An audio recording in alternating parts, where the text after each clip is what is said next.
बिस्मिल्लाहिर्रहमानिर्रहीम। अस्सलाम वालेकुम व्यूवर्स, आज हम रमज़ान स्पेशल आपके साथ पकोड़ा रेसिपी शेयर करने जा रहे हैं। बहुत ही मज़ेदार ये पकोड़े तैयार होते हैं। आलू के तो बहुत ज़्यादा खाए हो गए, तो चले जी फिर ख़ास सब्ज़ी से पकोड़े तैयार करते हैं। तो ये पकोड़े बहुत ही ज़्यादा क्रिस्पी बनेंगे, तो चले जी रेसिपी को स्टार्ट करते हैं। सबसे पहले बैंगन लेंगे और इसको आपने बारीक बारीक कट कर लेना है। तकरीबन अगर आप हाफ़ छोटा सा बैंगन ले लेंगे या अगर बड़े साइज़ की बैंगन है तो आप उसे हाफ़ ले लें और उसको बारीक बारीक आप कट कर लें। बहुत ही मज़ेदार और ये क्रिस्पी आपके पकोड़े तैयार होंगे और घर वालों को बहुत ही ज़्यादा पसंद आएंगे। आलू के बजाय इस बैंगन से अगर आप पकोड़े तैयार करते हैं तो बहुत ही ज़्यादा यूनिक और नई किस्म का आपको टेस्ट खाने को मिलेगा। तो चलिए जी, इसको कट कर लिया है हमने अच्छी तरह से।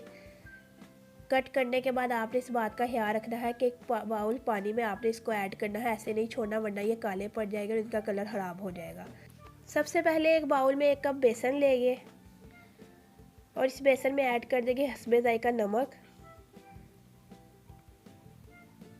साथ ही ऐड कर देंगे लाल मिर्च का पाउडर जो कि 1/4 टीस्पून लिया था। कुटी हुई लाल मिर्च लेंगे जो कि 1/4 टीस्पून थी। ऐड करेंगे इसमें बेकिंग पाउडर तकरीबन 1/4 टीस्पून। प्याज ऐड करेंगे, छोटे साइज़ की ली थी। और साथ ही इसमें ऐड कर देंगे चॉप की हुई हरी मिर्च जो कि 2 से 3 अदद थी। ज़ीरा ऐड करेंगे 1/4 टीस्पून। 1/4 टीस्पून ऐड करेंगे खुश्क धनिया का पाउडर और इन सबको अच्छी तरह से मिक्स कर लेंगे।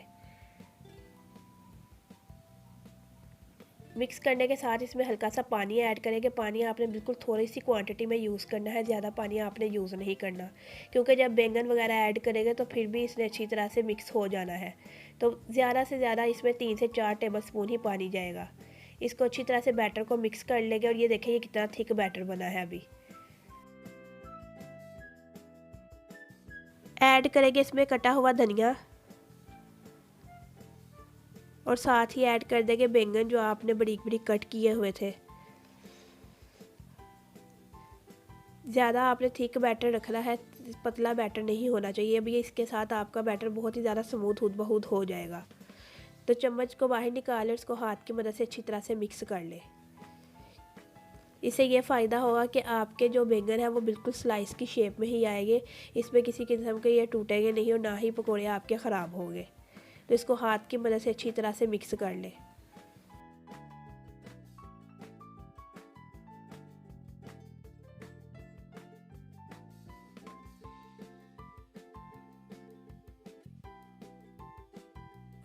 कढ़ाई में ऑयल को अच्छी तरह से गर्म कर लेंगे और इसमें ऐड कर देंगे बेसन के पकोड़े। हाथ की मदद से बनाइएगा, बहुत ही प्यारे ये आपके पकोड़े बनेंगे। और ये देखिए कितने प्यारे प्यारे बन रहे हैं और ये देखने में जितने खूबसूरत लग रहे हैं ये जायके में उससे भी ज़्यादा मज़े के बनेंगे।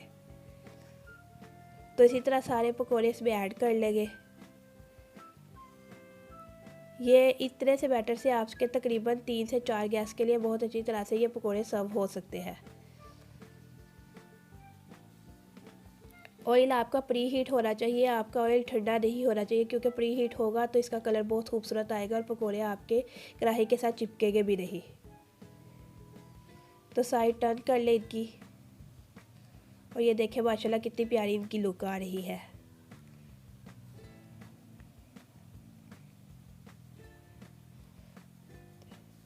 एक फ़ायदा ये है कि अगर आपके गेस्ट आ जाए तो आप फटाफट से ये रेसिपी बना के भी उनके आगे सर्व कर सकते हैं। कढ़ाई को एक साइड पे आप गर्म होने के लिए रख दें और साथ ही आप ये बैटर बना के इसको ऐड कर लें, तो आपके 5 से 10 मिनट में ये पकौड़े अच्छे से तैयार होकर आप मेहमानों को सर्व भी कर सकते हैं। रमज़ान के हवाले से तो ये बेहतरीन रेसिपी है और आप पहली इफ्तार में इसे बनाएं तो बहुत ही मज़े के ये पकौड़े बनेंगे। और सारे पकौड़ों को हम अच्छी तरह से ऑयल को स्ट्रेन करके बाहर निकाल लेंगे। और देखिए जी माशाल्लाह कितनी प्यारी इनकी लुक आ रही है।